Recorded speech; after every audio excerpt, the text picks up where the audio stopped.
Hey, hola, muy buenas gentes de YouTube, ¿cómo están? Bienvenidos a este nuevo video para el canal de Cord, el mejor canal de noticias cuando se trata de videojuegos y animación.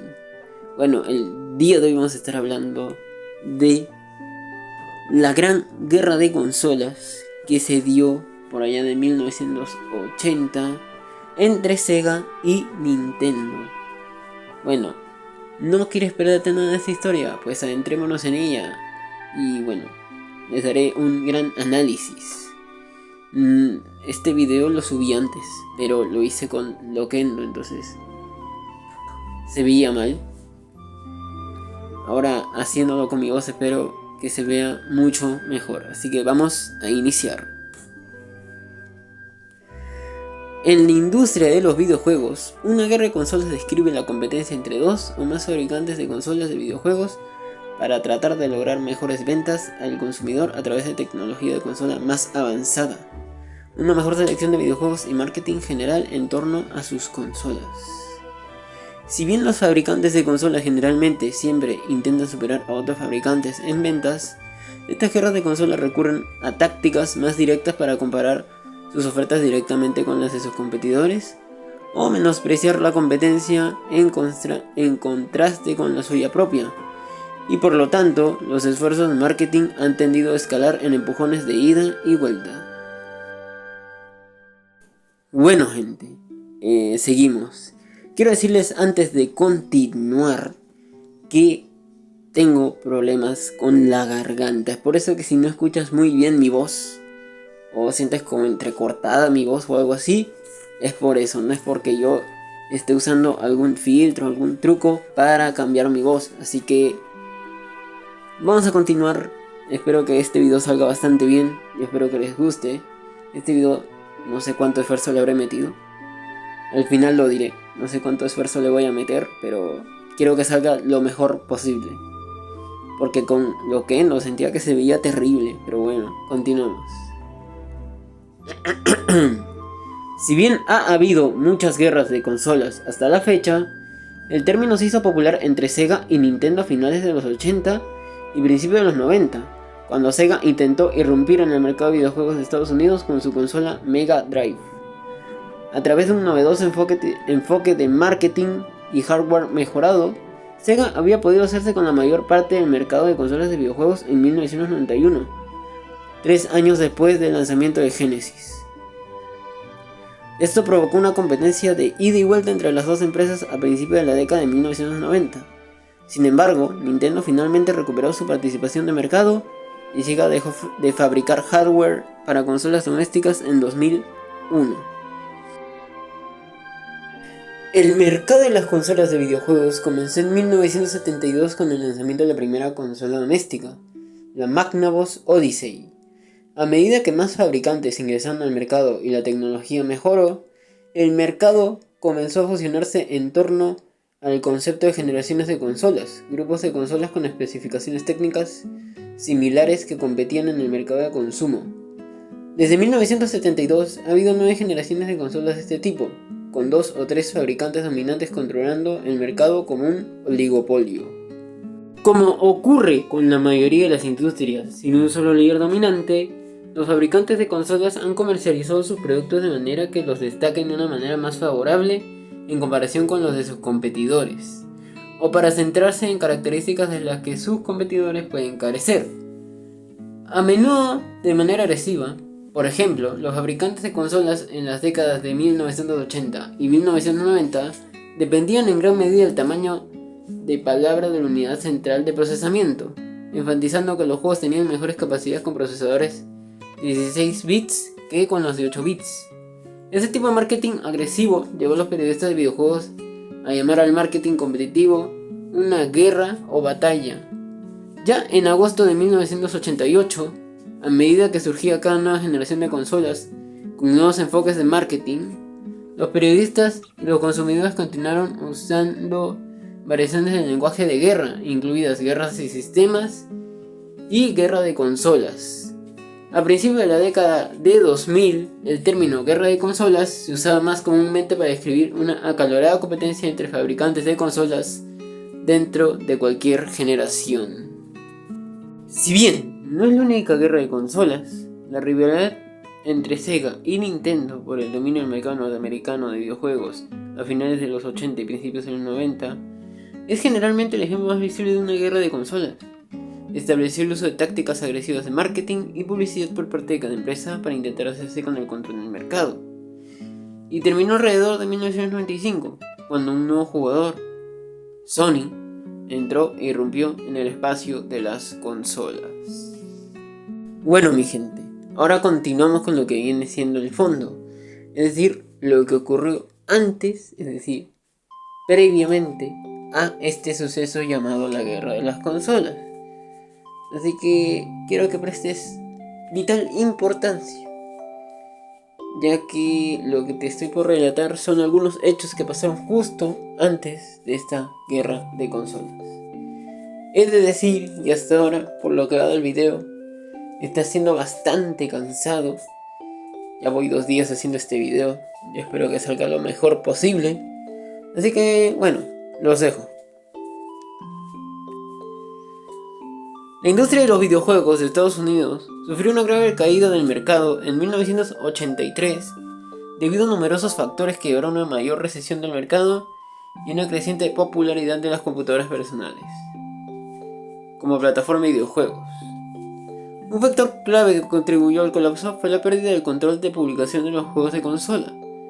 El éxito inicial de algunos de los primeros desarrolladores externos, como Activision, para la consola Atari VCS, llevó a que los capitalistas de riesgo trajeran equipos de programadores sin experiencia para tratar de lograr el mismo éxito, pero solo lograron inundar el mercado con juegos de mala calidad, lo que volvió difícil vender juegos de buena calidad.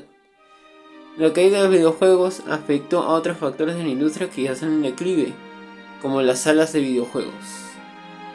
En Japón, Nintendo había lanzado su consola Famicom Family Computer en 1983, una de las primeras consolas de tercera generación o generación de 8 bits. Japón no contaba con un sistema de desarrollo de terceros similar. Nintendo mantuvo el control sobre la fabricación de cartuchos de juegos para Famicom, utilizando un modelo de licencia para limitar los juegos de terceros que se publicaban en él.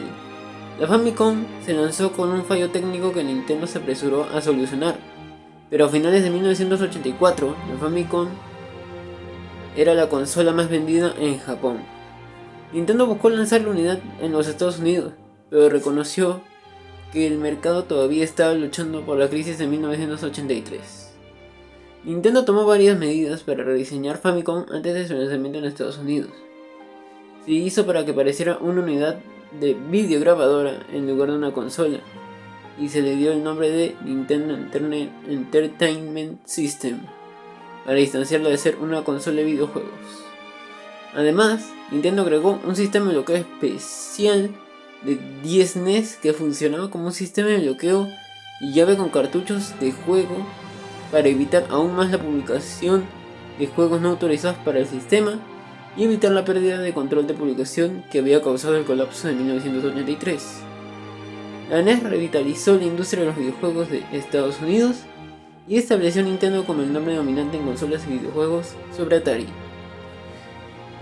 En ventas de toda la vida, la NES había vendido casi 62 millones de unidades en todo el mundo, con 34 millones en América del Norte. Al mismo tiempo, Sega también buscaba ingresar a la industria de las consolas de videojuegos, ya que había sido un exitoso fabricante de juegos de arcade, pero debido a la desaceleración del negocio de los juegos de arcade, buscó utilizar esa experiencia para el mercado interno. Lanzaron la consola SG-1000 en Japón el mismo día que la Famicom en 1983, pero vendieron solo 160.000 unidades de la SG-1000 en su primer año. Sega rediseñó el SG-1000 2 veces para intentar construir un sistema que desafiara el dominio de Nintendo. El SG-1000 Mark II siguió siendo compatible con el SG-1000, pero no logró obtener más ventas. La siguiente versión, la Sega Mark III, se lanzó en 1985, utilizando el hardware arcade de Sega en sus partes internas para proporcionar gráficos más refinados. La consola era un poco más poderosa que la Famicom, y el marketing de Sega intentó impulsar los gráficos más avanzados que ofrecía su sistema sobre la Famicom. Sin embargo, Sega descubrió que Nintendo también había contratado a otros desarrolladores para desarrollar solo sus juegos exclusivos para Famicom, y Sega se vio obligada a desarrollar sus propios títulos o aportar los juegos de los otros desarrolladores, limitando así el tamaño de la biblioteca del Mark III en Japón. Sega intentó seguir a Nintendo con el lanzamiento rebautizado como Master System. Master System se lanzó en los Estados Unidos en 1986, pero Nintendo tenía prácticas de licencias similares en los Estados Unidos. Para mantener a los desarrolladores exclusivos de la NES, limitando la biblioteca de juegos que Sega podía ofrecer, y también para garantizar que no se produjera otra caída del juego. Además, el distribuidor externo de Sega, la empresa de juguetes Tonka, optó por no localizar varios de los juegos japoneses que Sega había creado, limitando aún más la biblioteca de juegos que Sega podía ofrecer en los Estados Unidos. Solo se vendieron un total estimado de 2 millones de sistemas. La cuarta generación de consolas de videojuegos comenzó con el lanzamiento de PC Engine de NEC en 1987 en Japón. Si bien PC Engine usaba una CPU de 8 bits, incluía componentes de representación gráfica de 16 bits y NEC la comercializó en gran medida como una consola de juegos de 16 bits para distinguirla de Famicom y Mark III. Cuando NEC llevó el PC Engine a todo el mundo, lo rebautizaron como TurboGrafx 16.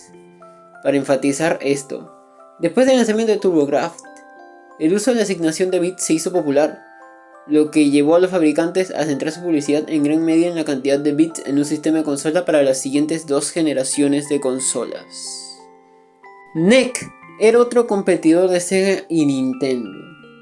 Siguiendo un camino similar al que habían seguido para el Mark III, Sega utilizó su tecnología de juegos arcade, ahora usando placas de procesador de 16 bits, y las adaptó a una consola doméstica, lanzada en Japón en octubre de 1988 como Mega Drive. En comparación con sus consolas anteriores, la Mega Drive fue diseñada para tener un aspecto más maduro y menos parecido a un juguete en comparación con la Famicom, para atraer a un grupo demográfico de jugadores de mayor edad. Y 16 bits estaba estampado en la carcasa de la consola para enfatizar esta característica. Si bien el sistema fue recibido positivamente por revistas de juegos como Famitsu, se vio eclipsado por el lanzamiento una semana antes de Super Mario Bros. 3 para Famicom.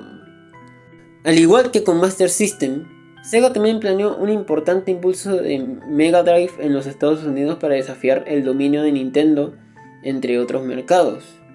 Con la unidad rebautizada como Sega Genesis, Sega no estaba satisfecha con el manejo de Tonka del Master System y por eso buscó un nuevo socio a través de Atari Corporation, liderada por Jack Tramiel. Tramiel se mostró optimista sobre el Genesis debido a su costo y rechazó la oferta, enfocándose más en las ofertas de computadoras de la compañía.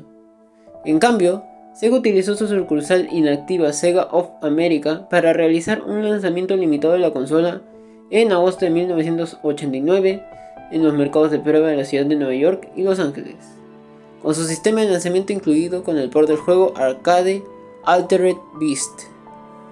Bueno mi gente, llegamos a la mitad del video.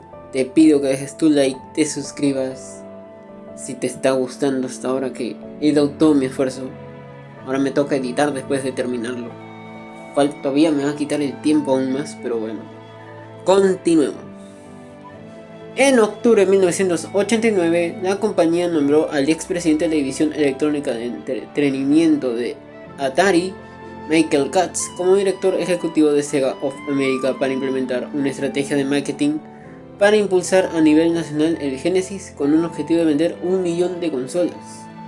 Katz utilizó una estrategia doble para desafiar a Nintendo. El primero fue enfatizar las capacidades arcade Genesis con las capacidades de juegos como Altered Beast en comparación con los gráficos más simples de 8 bits de NES, e idear lemas como Genesis hace lo que Nintendo no. Katz también observó que Nintendo todavía tenía la mayoría de los derechos de los puertos de juegos arcade para NES, por lo que la segunda parte de su estrategia fue trabajar con la sede japonesa de Sega para pagar a celebridades por sus derechos de nombre para jugar juegos como Pat Riley Basketball, Arnold Palmer Tournament Golf, Joe Montana y Michael Jackson Moonwalker. Joe Montana Football Fue desarrollado inicialmente por Mediagenic, antes se llamaba Activision, pero fue completado por Electronic Arts, debido a problemas internos en Mediagenic. Michael Catt de Sega quería usar ese juego para Genesis, pero al descubrir que estaba incompleto, recurrió a EA. Al mismo tiempo, EA ya desarrollaba su propio John Madden Football para PC, y había logrado ingeniería inversa en los cartuchos de NES y Genesis. Esto les permitió negociar con Sega un acuerdo de licencia más flexible. Como resultado, EA ayudó a terminar Joe Montana Football como un juego más arcade, mientras continuaron con John Madden Football para Genesis, de estilo más estratégico. Todo esto benefició tanto a EA como a Sega. A mediados de 1990, Sega Genesis apenas lograba competir en Estados Unidos, con solo 500.000 unidades vendidas. Mientras tanto, Nintendo arrasaba con Super Mario Bros. 3 y ni se inmutaba ante la competencia. Para contraatacar, el presidente de Sega pidió crear una mascota que pudiera competir con Mario.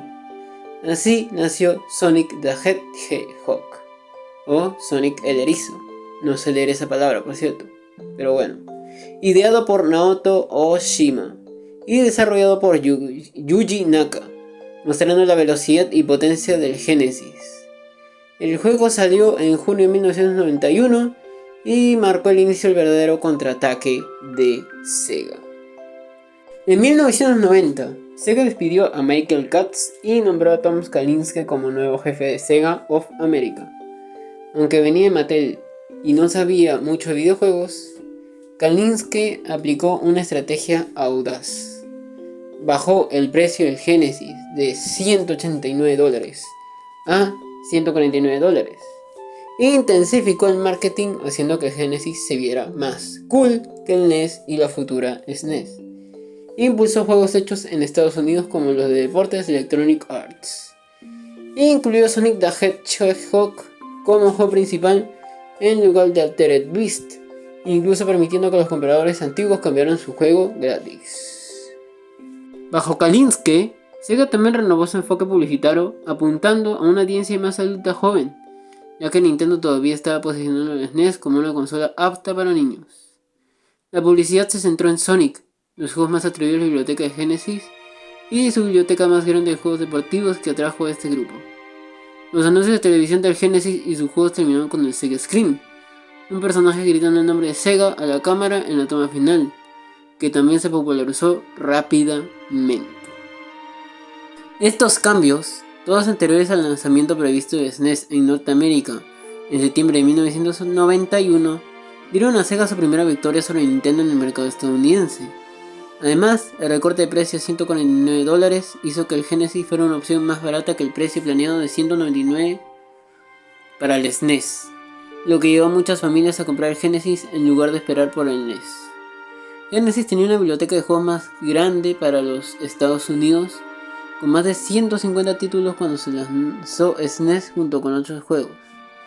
Y Sega continuó lanzando títulos que atrajeron la prensa continua durante todo el año. Mientras que con SNES, su biblioteca de juegos generalmente era retrasada por los juegos emblemáticos de Mario y Zelda, que solo salían una vez al año, junto con menos, lo que hacía que este Genesis fuera una opción más deseable. Nintendo, hasta 1991, había sido pasivo ante el enfoque de Sega en Norteamérica, pero a medida que se acercaba el lanzamiento de SNES, la compañía reconoció que estaban perdiendo terreno. La compañía cambió su publicidad en Norteamérica para centrarse en más funciones avanzadas de SNES que no estaban presentes en Genesis, como su modo 7 para crear efectos de perspectiva 3D simulados. El envío inicial de 1 millón de unidades SNES se agotó rápidamente y a finales de 1991 se vendieron un total de 3,4 millones de SNES, un récord para el lanzamiento de una nueva consola. Pero Genesis mantuvo fuertes ventas frente a SNES. La resistencia de Genesis frente a SNES llevó a varios de los desarrolladores externos de Nintendo a romper sus acuerdos de desarrollo exclusivo con Nintendo y buscar licencias para desarrollar también para Genesis. Estos desarrolladores incluyeron Acclaim, Konami, Tecmo, Taito y Capcom, el último de los cuales dispuso a tener un mecanismo de licencia especial con Sega que les permitiera publicar títulos seleccionados exclusivamente para Genesis. Durante este periodo, el impulso al marketing tanto por parte de Nintendo como de Sega propició el crecimiento de las revistas de videojuegos.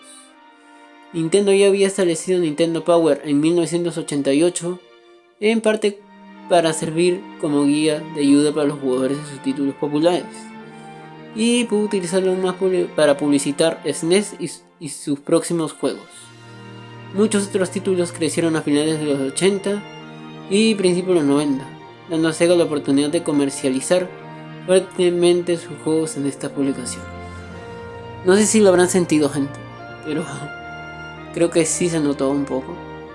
Mi voz está frágil, estoy sumamente cansado. Este video me va a dejar muy agotado, es el primer video que grabo así, que va a durar prácticamente media hora, y espero que salga bien.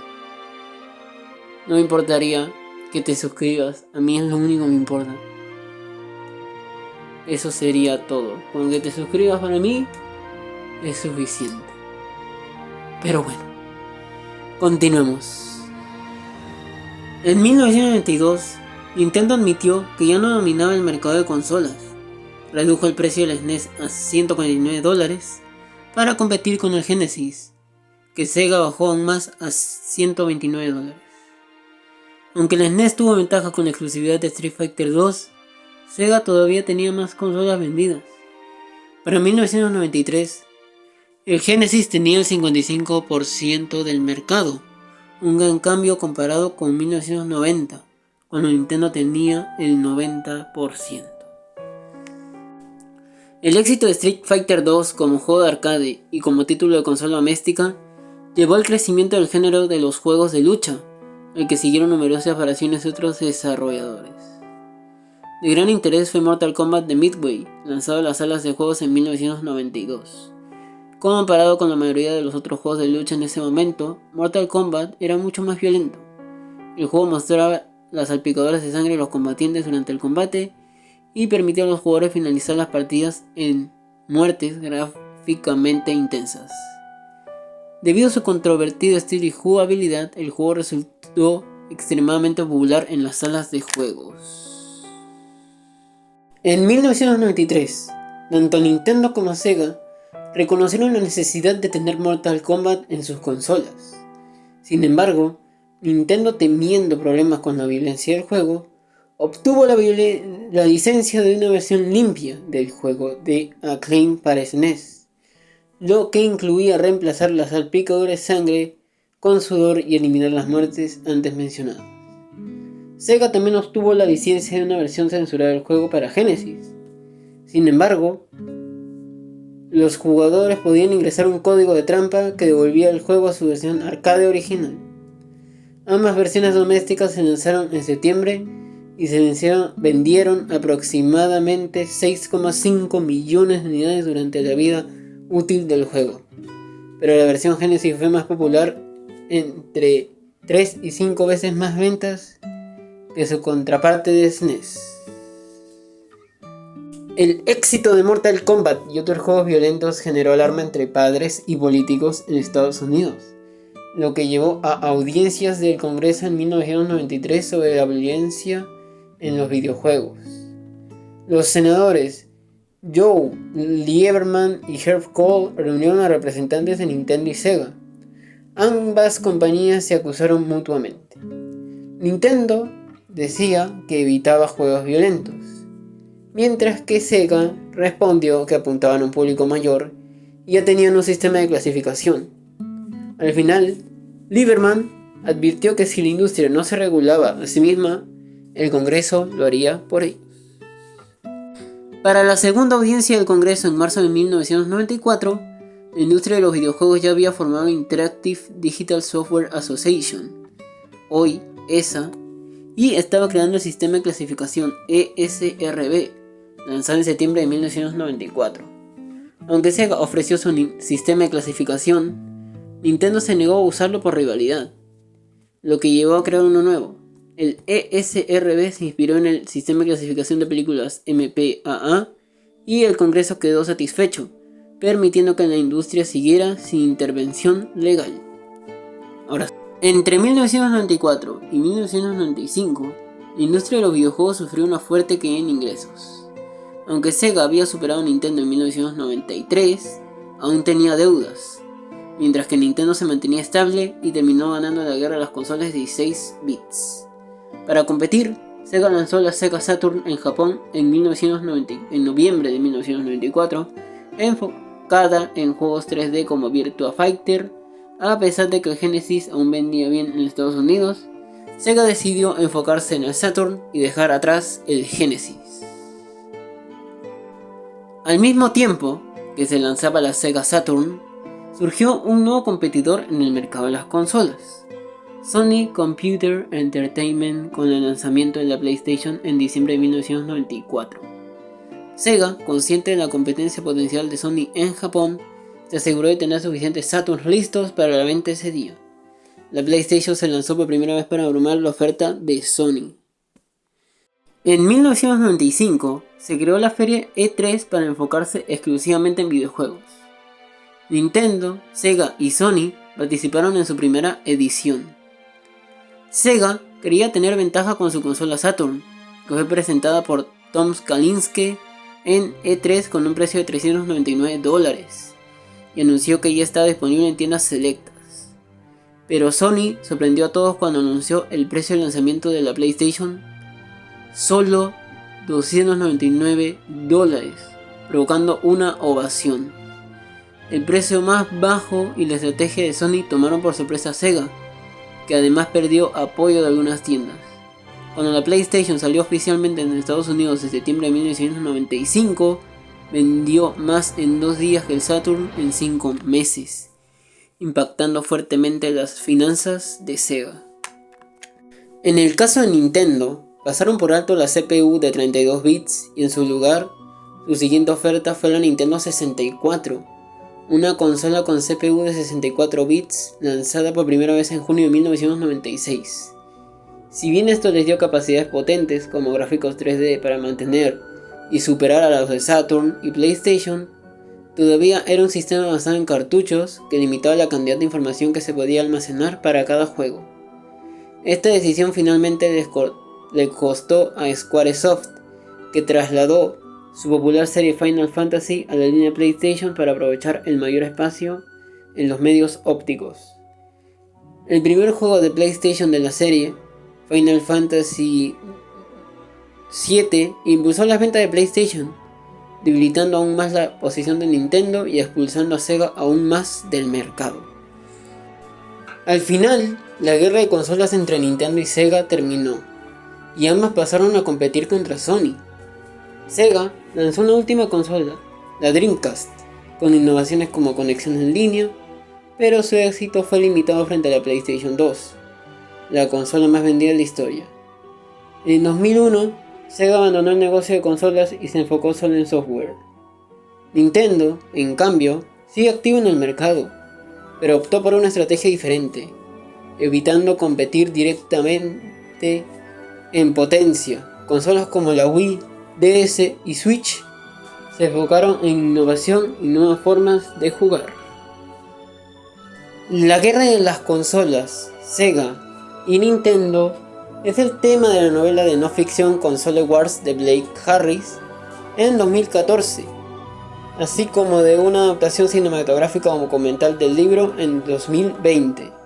Desde entonces, Sega y Nintendo han colaborado en varios títulos de software. Sega ha desarrollado una serie bienal de juegos deportivos Mario y Sonic en los Juegos Olímpicos, basada en los Juegos Olímpicos de verano e invierno desde 2008, con personajes de la serie Super Mario y Sonic, mientras que Nintendo ha desarrollado la serie de lucha cruzada Super Smash Bros. Para numerosas propiedades de Nintendo, que ha incluido a Sonic como personaje jugable, junto con otros personajes de Sonic en roles secundarios de Super Smash Bros. Brawl. Bueno, ya hemos terminado el video, gente. Me he tardado más de media hora, ojo, y no estoy hablando solo del video, estoy hablando de que afuera del video, o sea, yo hablando, tal, más de 1 hora, tal vez 2, no me acuerdo muy bien, grabando este video, ¿sabes? Yo no te pido nada más que tu like, de verdad. Si puedes, déjamelo, si no, igual no importa. Con que lo mires ya está. Pero al menos déjame un comentario.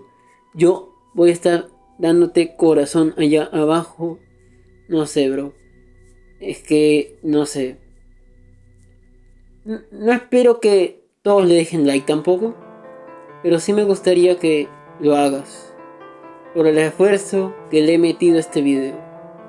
Y aún no es la peor parte, porque todavía me falta editarlo, lo cual puede tardar todavía más.